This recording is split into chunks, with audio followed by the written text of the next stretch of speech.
Fala galerinha, beleza? Aqui é o professor William Mantegão para a nossa dica para a prova da Unicamp. Se você ainda não viu os vídeos anteriores, vai aí, veja, baixa os materiais que estão na descrição dos vídeos, que tá muito bacana, beleza? Então, essa dica de hoje é a nossa última dica. Lembrando que para você fazer uma boa prova, entra lá no site, baixa o edital, veja os conteúdos que vão ser excelentes norteadores para que você faça esse ano o seu último vestibular. Beleza? Agora deixa a enrolação, bota a vinheta.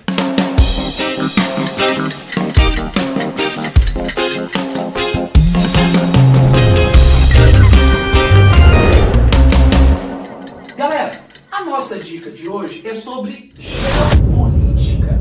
Geopolítica é uma área das ciências políticas que tem como objetivo estudar as relações entre os estados-nações. Então, relações políticas, relações econômicas, relações sociais é estudado pela geopolítica.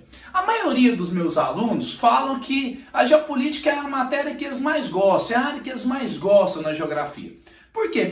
Justamente por essa capacidade de diálogo com as outras áreas, com a história, com a sociologia, com a filosofia, né? A aula ela fica com um contexto um pouco maior. Porém, quando cai exercício de geopolítica, é sempre aquele que você tem duas alternativas que você fica em dúvida. Porque tem alguns conceitos, tem algumas questões, né, que nos levam à reflexão e às vezes a alguma confusão. Então, por isso é muito importante que você faça uma leitura com cuidado na hora da prova, que você faça uma leitura tentando contextualizar, né, mas não viaja demais também não, viu? Porque às vezes a gente vai viajando ali, uma pergunta era simples, você para nela porque viajou demais. Então, faça uma leitura concentrada, uma leitura rigorosa para que você possa fazer uma boa prova. Bom, a minha dica para a prova da Unicamp, observando as últimas provas, é que quando se trata de geopolítica, trabalha conflitos, trabalha as relações entre os estados,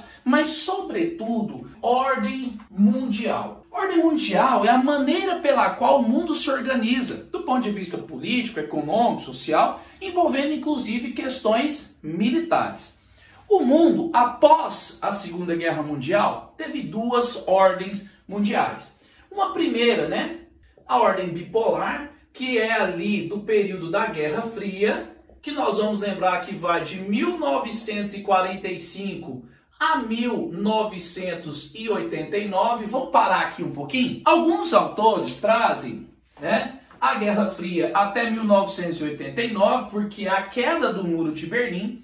E outros autores trazem até 1991, que é o fim da União Soviética. Então, vale lembrar que existe esse conceito. Eu gosto de trabalhar aqui com 1989, que é a queda do Muro de Berlim. Beleza? Bom, nesse contexto da Guerra Fria, né, do fim da Segunda Guerra Mundial e o início da Guerra Fria, nós vamos ter uma ordem bipolar que ela é focada no bloco capitalista, né, liderado pelos Estados Unidos, versus o bloco socialista, liderado pela União das Repúblicas Socialistas Soviéticas. Vale a pena relembrar os principais conceitos do capitalismo e do socialismo nesse contexto de ordem bipolar, tá? Então a prova da Unicamp tem questões que vão aparecer isso aqui para vocês, tanto na geografia como na história. Às vezes não vai fazer uma pergunta direta da Guerra Fria, mas vai fazer do contexto de bipolaridade e dos conflitos no período da Guerra Fria,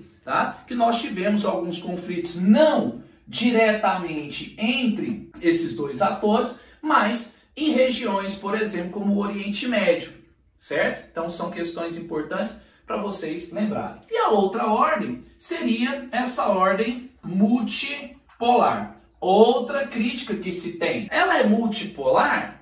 Do ponto de vista econômico tem vários polos, mas do ponto de vista político aí já existe a crítica. Unimultipolar, porque os Estados Unidos traz aí uma predominância de poder e tal.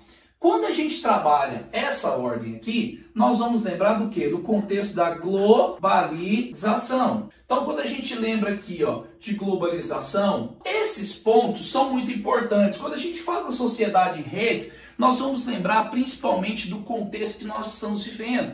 né? Essa sociedade da comunicação, da inter-relação. Entenda que a palavra-chave de globalização é fluxos. Fluxos de mercadorias, pessoas, capitais e informações. Beleza? A partir dessa ideia de redes também, trabalhar a ideia de choques culturais, e esses são alguns pontos muito importantes dentro do que nós pensamos sobre geopolítica mundial. Espero que tenha ajudado vocês. Fica aí a dica para a prova da Unicamp. Se gostou, deixa o seu like, vai aí, baixa o material e vamos fazer esse ano o nosso último vestibular. Forte abraço, fique com Deus!